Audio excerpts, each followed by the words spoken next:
Այսօր վաղ առավոտյան Հայաստանի ազգային անվտանգության ծառայության աշխատակիցները մտել են Գյումրիի քաղաքապետարան, փակել մուտքի դռներ ու քաղաքապետարանի աշխատակիցներին, ավականու անդամներին չեն թույլատրել մտնել ներս։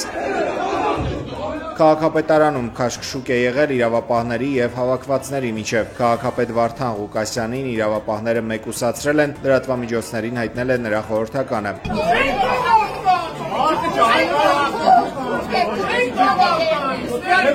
Հակակոռուպցիոն կոմիտեն հայտնել է մեջբերում Գյումրի համայնքի մի խումբ պաշտոնատար անձանց կողմից խոշոր չափերով կաշառք ստանալու, վերջիններիս կաշառք տալու մեղադրանքներով ձերբակալվել է 8 անձ։ Կոմիտեն նաև տեսանյութ է հրապարակել գործի մասին։ Գյումրի համայնքի ղեկավարը եւ գլխավոր ճարտարապետը տեղեկանալով այն մասին, որ քաղաքացու կողմից Գյումրի համայնքի Գարեգին Նժդեհ փողոցի 1 կոտորակ 9 հասցեում կառուցվել է շուրջ 1500 քառակուսի մետր մակերեսով ինքնակամ շինություն, որը ենթակա է եղել քանդման։ Եկել են նախնական համաձայնության քաղաքացու հետ մտնել կոռուպցիոն գործարքի մեջ, խոստանալով կառուցված ինքնակամ շինության քանդման ուղղությամբ միջոցներ չձեռնարկել։ Ավելին, կազմել շինությունն իբրև քանդված եւ նոր կառուցված լինելու վերաբերյալ պաշտոնական կեղծ փաստաթղթեր, օրինականացնել այն, դրա դիմաց պահանջելով խոշոր չափերով 4 միլիոն Հայաստանի Հանրապետության դրամ գումարի կաշառք։ Գյումրու փոխքաղաքապետ Գագիկ Մանուկյանը գյումրեցիներին կոչ է արել շրջափակել քաղաքապետարանը։ 100 հոգուց ավելի զինված մտել են քաղաքապետարան, պարալիզացրել են ամբողջ աշխատանքը,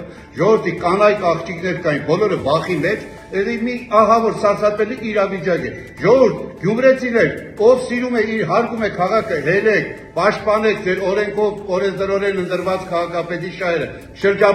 եկեք շրջապատեք քաղաքապետարանը, որ գործողություններ չկատարեն։ Քաղաքապետ Վարդան Ղուկասյանը դուրս է եկել առանձնասենյակից եւ հայտարարել, որ պատրաստ է ներկայանալ իրավապահ մարմիններին Երևան։ Ինձ լսեք, ոչ եմ ամեն ինչ նորմալ կլինի, գնում ենք, թող նայեն, ինչ օր է, ոնց որ պետք է։ Ինչ ուզում է լինի։ Քաղաքապետարանի ներսում հավաքվածները թույլ չեն տվել Վարդան Ղուկասյանին դուրս գալ սենյակից։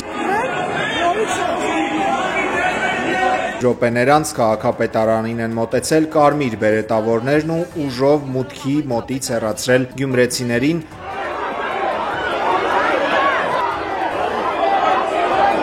և ներս մտել քաղաքապետարան։ Սակայն Ղուկասյանի սենյակ հասնել չի հաջողվել, քանի որ այնտեղ տանող ճանապարհը փակել են քաղաքացիները։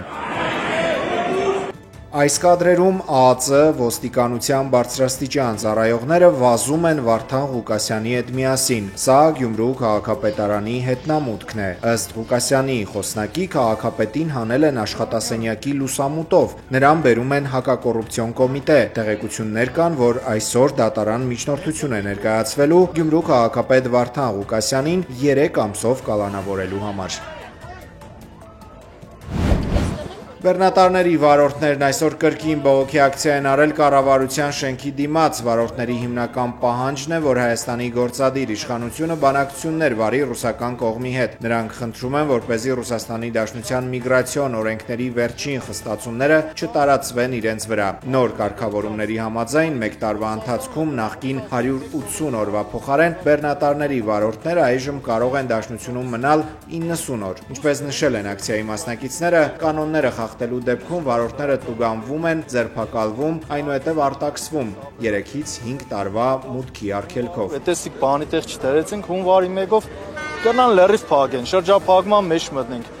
Սաղ դե տեղյակ եք, թե Վրաստանում էլ ինչ կկատարվի մեր հայ բեռնափոխադրողների համար։ Հայաստանի վարչապետը Վատիկանում այցելել է Հռոմի Սուրբ Նիկողայոս հայ կաթողիկե եկեղեցուն կից գործող Լևոնյան վարժարան, հանդիպել տանն Կիլիկիո կաթողիկե հայոց կաթողիկոս պատրիարք ամենապատիվ եւ գերերջանիկ Տեր Ռաֆայել Պետրոս Իա Մինասյանին եւ վարժարանի սաներին։ Հանդիպման ընթացքում քննարկվել են Հայաստանի ներքին եւ արտաքին քաղաքականությանը, Հայաստան-Ադրբեջան հարաբերությունների կարգավորման գործընթացին, տարածաշրջանային զարգացումներին եւ մարտահրավերների հաղթահարմանը վերաբերող հարցեր։ Մտքեր են փոխանակել նաեւ քրիստոնեական արժեքների տարածման եւ պահպանության աշխատանքների, ինչպես նաեւ մի շարք այլ հոգեվոր եւ հասարակական թեմաների մասին։ Նիկոլ Փաշինյանը Հարությունյանը Վատիկան էր մեկնել մասնակցելու arczepiskopos Իգնատիոս Մալոյանի եւ եւս 6 երանելիների սրբադասման արարողությանը։ Այն հանդիսապետել է Հռոմի Պապ Լևոն 14-րդը։ Ի պատիվ arczepiskopos Իգնատիոս Մալոյանի Սուրբ Պետրոսի հրապարակում հնչել է հայերեն աղոթք։ O Ecclesia Sancta Dei Թողան միշտ անսասան բահե հավատքի թավանանքը։ Սիրելի ուխտավոր զավակներ Ամենայն հայոց կաթողիկոս Գարեգին II-ը Մայր տաճարում մատուցված Կիրակնօրյա ժամերգության ժամանակ անդրադարձել է Միքայել Բագրատ Մկրտիչ սրբազանների եւ ազգային բարերար Սամվել Կարապետյանի կալանավորմանը դատապարտելով տեղի ունեցածը։ Մեր սրտերը ծանրացած են տեսնելով, թե ինչպես են քաղաքական որոշումով եւ կեղծ մեղադրանքներով կալանավորվել նրանք, ասել է Գարեգին II-ը։ Նա իշխող ուժի գործողությունները որակել է հակաեկեղեցական եւ դատապարտելի։ Հայրապետի խոսքով չնայած այս գործողություններին հայ առաքելական Սուրբ եկեղեցին անսասան կմնա հզոր եւ հավատավոր իր ժողովրդով եւ նույն նվիրումով շարունակելու է իր տերունական առաքելությունը հուսակերտ եւ բարեզարդ ծառայելով ազգին ու հայրենիքին։ Գարեգին II-ը կոչ է արել հավատացյալներին ամուր մնալ հավատքի եւ սիրո մեջ, չընկրկել դժվարությունների ու փորձությունների առջեւ։ Կիրակնօրյա ժամերգությունը տեղի է ունեցել այն բանից հետո, երբ հազարավոր քաղաքացիներ մեր ձևով շարժման անդամների հետ միասին ուխտի են գնացել Սուրբ Էջմիածին։ Ժամերգությունից հետո եկեղեցու բակում տեղի է ունեցել մոմավառություն։ Սրանք օրվա կադրերն են թռչնի թռիչքի բարձրությունից։ Դեպի Էջմիածին Կիրակնօրյա աղտագնացության մասին մեր ձևով շարժման համակարգող Նարեկ Կարապետյանը հայտարարել է շաբաթ ԱԱԾ շենքի դիմաց, որտեղ հավաքվել էին հազարավոր քաղաքացիներ ի աջակցություն կալանավորված սրբազանների ու ազգային բարերար Սամվել Կարապետյանի։ Դեպի ԱԱԾ շենք երթից առաջ Ազատության հրապարակում տեղի էր ունեցել մեծ հանրահավաք, որի ընթացքում մեր ձևով շարժումը հայտարարել է 88-ի անկախության եւ Արցախյան շարժումներից հետո համազգային երրորդ շարժման մեկնարկի մասին։ Մենք մեր ձևով շարժման անդամները եւ կամավորները սկսում ենք երրորդ շարժումը, Հայաստանի վատ շրջանի ավարտի շարժումը եւ վերակառուցման շարժումը։ Մենք պետք է բոլորս պատրաստ լինենք եւ աշխատենք եւ գնանք դեպի ընտրություններ։ Մենք տեսնում ենք, որ հայ ժողովուրդը ունի հնարավորություն արդար ընտրություններով, լավ աշխատանքով իշխանությունից հեռացնել այս խմբակին։ Ինչպես ենք մենք իշխանությունից հեռացնելու նրան, եթե նա ունի պետական ռեսուրսներ, նա ճնշումներ է գործադրելու, նա մարդկանց տիպողաբար տանելու է ընտրելու, ես կարող եմ ասել այդ ժամանակ, հաղթանակը պետք է լինի այնպես, որ իրենց տիպողաբար ընտրած 10,000, 20,000 այդ մարդկանց ձայները վերջնական արդյունքի վրա տարբերություն չտան, այսինքն քաղաքացիական պայմանագիր կուսակցության պարտությունը լինի անվերապահելի։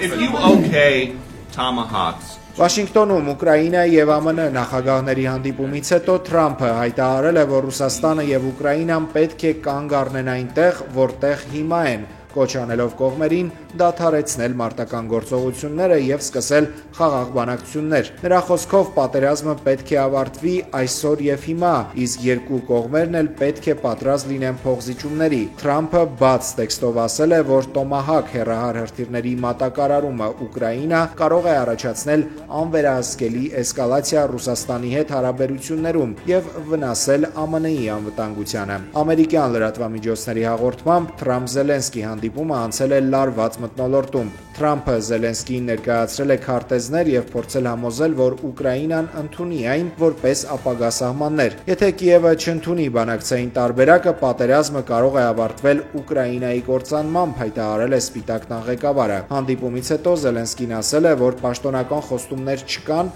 բայց մենք չենք դադարեցնի մեր պայքարը եւ չենք գնա զիջումների։ Չնայած ուկրաինական կողմի հիասթափությանը, Կրեմլը ողջունել է Թրամփի առաջարկը։ Ռուսաստանի նախագահի մամուլի քարտուղար Դմիտրի Պեսկովը նշել է, որ Մոսկվան գնահատում է Վաշինգտոնում իրականության գիտակցումը։ Ըստ ռուսական լրատվամիջոցների, նախօրեին ունեցած հեռախոսազրույցի ընթացքում Պուտինը Թրամփին առաջարկել է Ուկրաինայից պահանջել Դոնբասի եւ Ղրիմի ճանաչում որպես ռուսական տարածք, խոստանալով դադարեցնել պատերազմը։ Մենք չենք ընդունի այն լուծումը, որը կնշանակի մեր տարածքների կորուստ, ասել է Զելենսկին Կիև վերադառնալուց հետո։ Ռուսաստանում այս ամենը ներկայացվել է որպես դիվանագիտական հաղթանակ։ Պաշտոնական Մոսկվան շեշտել է, որ ԱՄՆ-ն վերջապես հասկացել է, Ուկրաինան չի կարող պատերազմում հասնել արդյունքի առանց Ռուսաստանի հետ ուղիղ բանակցությունների։ Առաջիկայում ռուս-ամերիկյան բարձր մակարդակի հանդիպում է սպասվում Հունգարիայում։ Նախատեսվում է, որ Պուտին-Թրամփ բանակցությունները տեղի կունենան հոկտեմբերի 30-ին կամ 31-ին։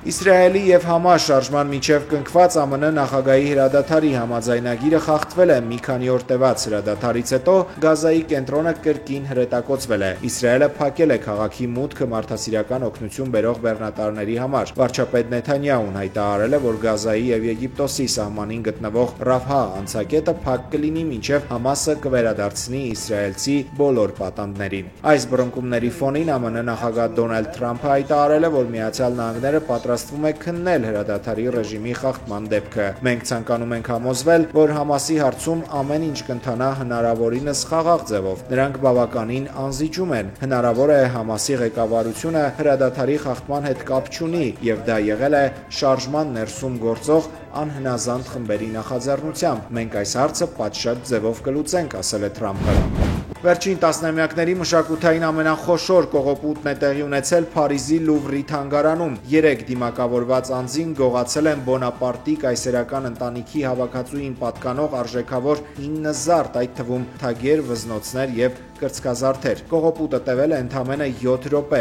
Փարիզի քաղաքապետը տեղի ունեցածը համեմատել է 1911 թվականին Մոնալիզայի կտավի գողության հետ, նշելով, որ թանգարանը ավելի քան 1 դար չէր դարձել նման հարձակման թիրախ։ Հանցագործները մանրակրկիտ պլանավորել են գործողությունը, օգտվելով շինարարական աշխատանքների պատճառով առաջացած անվտանգային բացերից։ Ֆրանսիայի նախագահ Էմանուել Մակրոնը Լուվրի կողոպուտը անվանել է հարձակում Ֆրանսիայի պատմության եւ մշակույթի դեմ։ Միջադեպից հետո 24 ժամ անց Լուվրի թանգարանը մասամբ բացվել է այցելուների համար, փակ է Ապոլոնի պատկերասրահը մինչև հետաքննության ավարտը։